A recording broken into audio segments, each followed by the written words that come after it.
Friends let's continue with the sums of chapter number 9। चलो शुरू करते हैं। अभी जो स्टार्टिंग में ले रहे हैं सारे बल्क मॉडल्स रिलेटेड यानी वॉल्यूम वाले केस ले रहे हैं। पहला 9.12 में आपको दिया हुआ है compute the bulk models of water from the following data. Initial volume of water is 100 litre, final volume pressure initial volume 100 litre, increase in pressure 100 atmosphere where 1 atmosphere is 1.013 into 10 raised to 5। ये conversion याद रखना है हमें कि 1 atmosphere pressure is 1.013 into 10 raised to 5 Newton पर metre square बोलो या फिर पास्कल बोलो, बात सेम है। न्यूटन पर मीटर स्क्वायर और पास्कल बोथ आर सेम है, don't worry about that. Okay, इसको 1.013 लेना हो तो ले सकते हो, 1.01 भी ले सकते हो, 1 खाली लेना तो भी चलेगा। अभी यहाँ पे स्पेसिफिकली सम में दिया हुआ इसलिए हमें वही लेना है। तो here will be 100 into convert करें तो 1.013 into 10 raise to 5 and 2 minute 7 minute हो गई। ओके, एंड लीटर का कन्वर्जन तो 1 litre is 10 raise to -3 metre cube. SI system में 1 litre is 10 raise to -3 metre cube, बराबर है। तो यहाँ पे हो जाएगा 100 into 10 raise to -10 10 raise to -1 metre cube हुआ। यहाँ पे changing volume will be V2 - V1 and that is 0.5 litre, यानी कि 0.5 into 10 raise to -3 metre cube. ये हो गया चेंजिंग वर्क। और हमें कंप्यूट करना है bulk modulus. We know that bulk modulus B is given as sigma V upon epsilon V, that is changing pressure upon delta V by V. So this will be delta P into initial volume upon changing volume। initial volume यहाँ पे V1 है, वो ये है, so that is equal to this much Newton per meter square। अब Newton पर metre square की जगह पास्कल लिखे तो it doesn't make any problem. Okay, it's the same. ये हो गया 9.12। फिर चलते हैं 9.14 की तरफ। 9.14 में दिया compute the fractional change in volume of glass slab when subjected to hydraulic pressure of 10 atmosphere. Pressure कितना दिया? 10 एटमॉस्फेयर। अगेन कन्वर्ट करते हैं इसको तो 1.013 इंटू 10 रेज टू 5 है और 1 मिनट 6 10 रेज टू 6 हुआ। बल्क मॉडुलस इतना है। कहाँ है बल्क मॉडुलस? दिया हुआ क्वेश्चन में नहीं दिया, तो कहां से मिला बल्क मॉडुलस? तो फिर से again referring table 9.3। Table 9.1 was regarding young modulus, 9.2 regarding share modulus and 9.3 regarding bulk modulus. तो वहां से आपको बल्क मॉडुलस मिल गया। हमें फाइंड करना है फ्रैक्शन चेंजिंग वॉल्यूम यानी एप्सिलॉन V, स्ट्रेन चाहिए। तो B is equal to sigma V upon epsilon V, तो therefore epsilon V will be equal to sigma V upon B। Sigma V कितना होगा? Change in pressure delta P upon V। ये हो गया volume strain. फिर 9.15 में बोला determine the volume contraction यानी कि डेल्टा V, चेंजिंग वॉल्यूम चाहिए हमें of a solid copper cube 10 centimetre on the edge length 10 centimetre 10⁻⁻⁻⁻, volume L cube हो गया। Subjected to hydraulic pressure 7 into 10⁻⁶ pascal. Pressure आपको सीधा पास्कल में ही दिया है, नो प्रॉब्लम। अब यहाँ पे फाइंड क्या करना है? Delta V। तो फॉर्मूला हुई, इसी फॉर्मूला को पकड़ो। अब डेल्टा V ढूंढना है। Make the delta V the subject of formula, make delta V the subject of formula. तो delta V will be equal to, ये पूरा रिपीट करना है, इसको पूरा यहाँ पे डाल दो and therefore delta V will be equal to delta P into V upon B। सारी वैल्यूज दी हुई है। Okay, so this much metre cube आ जाएगा चेंजिंग वॉल्यूम। 9.16 में आपको दिया हुआ है how much should the pressure on a litre of water be change to compress it by 0.1%। 1 litre volume लेना है, कितना प्रेशर लगाना पड़ेगा वो फाइंड करना है। तो कंप्रेस इट बाय 0.1%। अब परसेंटेज में दिया तो सीधे आपको वॉल्यूम क्या बोलते हैं, ये वॉल्यूम स्ट्रेन दे दिया। 0.1% है, परसेंट है डिवाइड बाय 100 तो 0.001। बी दिया, डेल्टा P पूछा है तो B equal to sigma V upon epsilon V, that is delta P upon epsilon V। तो therefore delta P will be equal to B into epsilon V। ये हो गया कितना प्रेशर देना पड़ेगा न्यूटन पर मीटर स्क्वायर। और पास कर लेगा तो भी नॉट अ प्रॉब्लम। ओके, ये हो गया 9.16। गो थ्रू दीस ऑल सम्स। फिर जो बाकी बच्चों ले रहे हैं, इसके बाद हम ले रहे हैं 9. इसका हम लेंगे 9.13। जस्ट गो थ्रू दीस सम्स।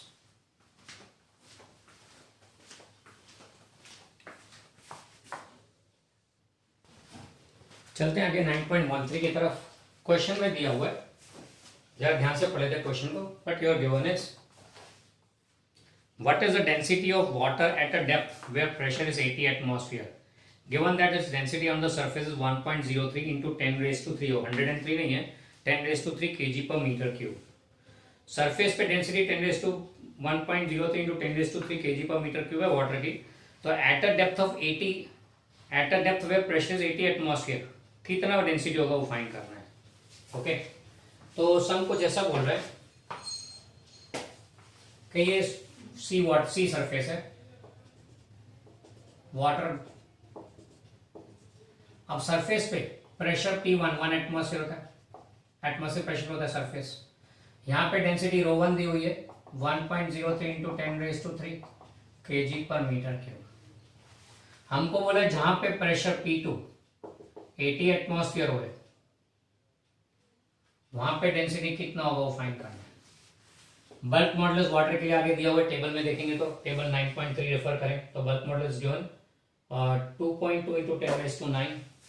बल्क मॉडुलस है 2.2 into 10 raised to 9 न्यूटन पर मीटर स्क्वायर. हमें फाइंड करना है डेंसिटी ρ2. अब वॉल्यूम का बात होता तो it fine, we have the formula, but what about the density, तो we have to obtain the formula. तो उसके लिए चलो चलते हैं, ध्यान से समझना step by step. We know that bulk modulus is sigma v upon epsilon v. Now sigma v is given as delta p and epsilon v is delta v by v. एक और बात हमने देखा था कि नेगेटिव साइन हम लोग रखते हैं क्योंकि एक बढ़ता है तो दूसरा कम होता है. आगे सारे कैलकुलेशन में खाली वैल्यू बेस्ड कैलकुलेशन करना था, इसलिए नेगेटिव साइन वाज नेग्लेक्टेड. और यहाँ पे we have to first derive the formula for density. इस नेगेटिव साइन को फॉर्मूला डिराइव करते हुए रखना पड़ेगा. Okay, so this will be negative delta P into V upon delta we.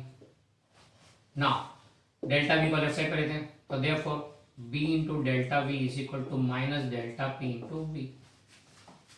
Okay, now therefore B into this is delta v and v2 minus v1 is equal to minus delta p into ये कौन है initial volume v1. Okay, bracket को open करें तो bv2 minus bv1 is equal to negative delta p into v1, sorry into v1. Okay, हम क्या करते हैं, ये सेकेंड टर्म को राइट साइड पे लेते हैं तो this will be b into v2 is equal to b into V one minus delta p into V one. तो यहाँ v1 कॉमन निकल जाएगा, p माइनस डेल्टा p हो जाएगा. सॉरी v1 कॉमन निकलेगा, b माइनस डेल्टा p होगा, that is b into V two. So therefore v2 will be equal to v1 and b से divide करें ऑन द ले तो minus 1 minus upon delta p by b. ओके, यह है volume का formula. Now we know that density is mass upon volume. So volume will be mass upon density. So here mass upon density 2 is equal to mass upon density 1 into 1 minus delta p upon b.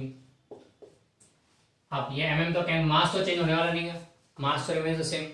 तो we get this one. हमें ρ2 find करना है, therefore ρ2 will be equal to उल्टा किया ρ1 upon this whole bracket 1 minus delta p by b. बराबर है, B आपके पास में है, ρ1 भी है. डेल्टा पी की बात करें तो डेल्टा पी कितना होगा P2 minus P1 and that 79 atmosphere.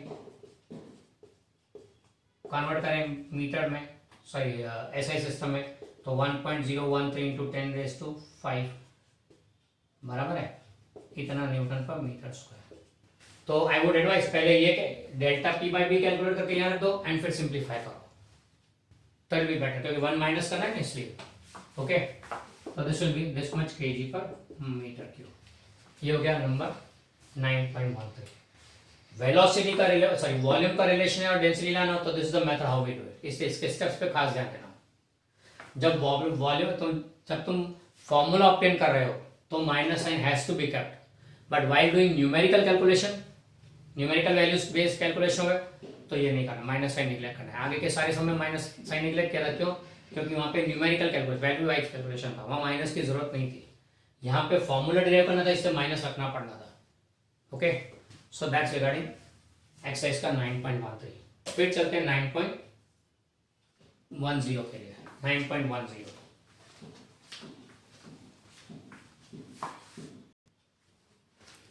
Friends let's move on to exercise का 9.10. अब क्वेश्चन देखिए क्या दिया हुआ क्वेश्चन में. तो in the question you are given that a rigid bar of mass 15 kg is supported symmetrically by 3 wires each 2 meter long. Those at each end are copper and in the middle one is iron. Sorry, ये दो copper है, यहाँ ion दिया हुआ है, ये ion दिया हुआ है. फिर हमें बोला है कि determine the ratios of the diameters if each is to have the same tension. हर एक पे सेम टेंशन हो तो फिर डायमीटर का रेशियो फाइंड करना है कॉपर टू आयन. बराबर है. तो पहले कॉपर मेंशन किया, फिर आयन किया, कॉपर टू आयन डायमीटर का रेशियो फाइंड करना है. क्लियर. अब यहाँ पे रॉड नीचे सपोर्ट किया, वायर को एक्सटेंड करेगा तो ये केस यंग मॉडुलस वाला हो गया, increase in length longitudinal case हो गया. तो वहां पे y is equal to sigma L upon epsilon L, that is f by a upon delta l by l, that is f upon a into delta l by l. अब diameter कहाँ पे आएगा? तो ऑब्वियस एरिया क्रॉस सेक्शन में. So this will be equal to f by l upon pi r square into delta l. But we know that d is equal to twice r, तो radius is d by 2. तो यहाँ रख देते हैं f into L upon pi into D by 2 का square into delta L, यानी कि 4FL upon pi D square delta L. ये यंग मॉडुलस का फॉर्मूला आ गया. ओके, हमें डी का रेशियो चाहिए, तो D square will be equal to 4FL upon pi Y delta L. Okay, D का रेशियो चाहिए, तो डी को सब्जेक्ट का फॉर्मूला करते तो root of 4FL upon pi Y delta L. अब F सेम है, टेंशन सेम लग रहा है, लेंथ भी सेम है, इंक्रीज लेंथ भी सेम आएगा, तो देयरफॉर बचा क्या? खाली y. So d is inverse proportional to root y as f delta l and l is same. So we can say that d is proportional to 1 upon root y. So therefore d of copper, diameter of copper wire upon diameter of iron wire will be root of उल्टा ना, तो y of iron upon y of copper. तो मतलब कि कहां से लाना है? टेबल 9.1 रेशियो मिल जाएगा. That's regarding some number 9.10. यहाँ पे खाली वर्डिंग बढ़ा के आपको कंफ्यूज किया, बाकी है वही का वही, मास्टर की जिंदाबाद. ओके, फिर चलते हैं 9.11 की तरफ.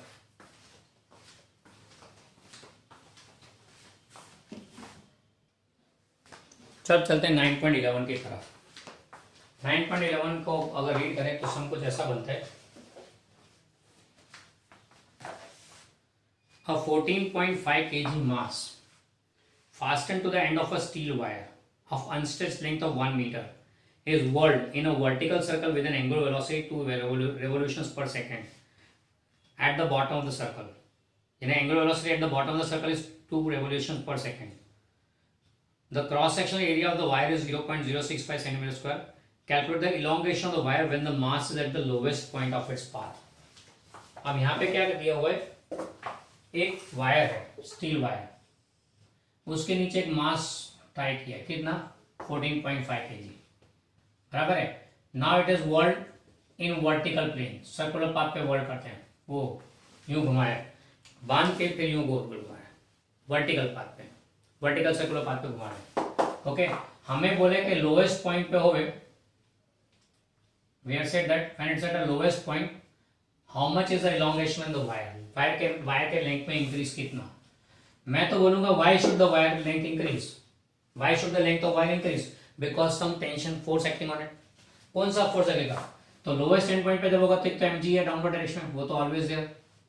Plus for circular motion we are centimetre force mv square by r, वो भी लगेगा. यहाँ पे डाउनवर्ड डायरेक्शन में रहेगा. Centimetre force always toward the centre, but the body will try to run away by this much force, centrifugal force mv square by r. We know that v equal to r omega. अगर इसको apply करते हैं बन जाएगा mr omega square. तो this will be mr omega square. यानी कि at the lowest point,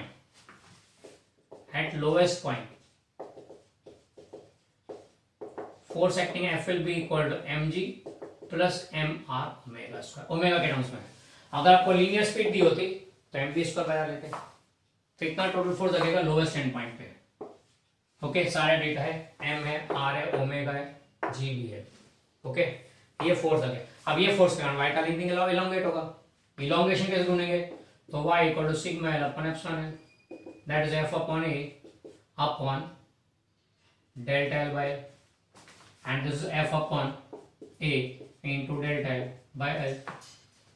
हमें डेल्टा एल फाइंड करना, तो therefore delta L elongation will be F into L upon A into Y. A is area of cross section, pi R square Y. R भी दिया हुआ है, L भी है, length of the wire, radius of circle, sorry यहाँ radius of the wire चाहिए, sorry यहाँ radius of wire नहीं, क्रॉस सेक्शन एरिया आपको दे दिया डायरेक्टली, तो no need to take this way. Okay, ये हो गया, this equal to this much metre. Okay, यहाँ रेडियस ऑफ सर्कुलर पाथ कितना एल है, तो इसको एम बी स्क्वायर एल लेंगे, या एम एल ओमेगा स्क्वायर लिखेंगे, M L omega square radius of the circular path. Okay, ये हो गया। तो इतना ही समय फोर्स कितना लगेगा देखना था। इसमें एक्स्ट्रा क्या हो सकता है, वेरिएशन। यहाँ के बदले यहाँ पे पूछा हो तो क्या करोगे? If it is at the upper most point, at upper most point, ये एक्स्ट्रा ले हम लोग। एट अपर मोस्ट पॉइंट क्या होगा? एक्स्ट्रा। अपर मोस्ट पॉइंट पे क्या बदलेगा? खाली फोर्स। यहां पे देखे तो सिचुएशन क्या होगा? एम डी डाउनवर्ड डायरेक्शन में and M R omega square upper direction में, तो will be M G minus F will be M G minus M R omega square. ये फोर्स बदलेगा, पढ़ेंगे नहीं बदलेगा, दैट्स ऑल। अगर मान लो यहां पूछा होता तो यहाँ एम डी डाउनवर्ड होगा and mr omega square sideways होगा, तो will it be considered? नहीं, इसका effect in increasing the length will not be there, sorry mg will not affect in increasing the length, तो उसमें mg नहीं आएगा, ml, mg is acting perpendicular, that does not affect, इस ml omega square ही आएगा खाली। अब यहाँ पे अगर इसे हॉरिजॉन्टल सर्कुलर पाथ में घुमाया होता तो क्या होता? हॉरिजॉन्टल सर्कुलर पाथ में घुमाया होता तो इसके बदले यूं घुमाते, ये भी एक वेरिएशन है, तो क्या होगा?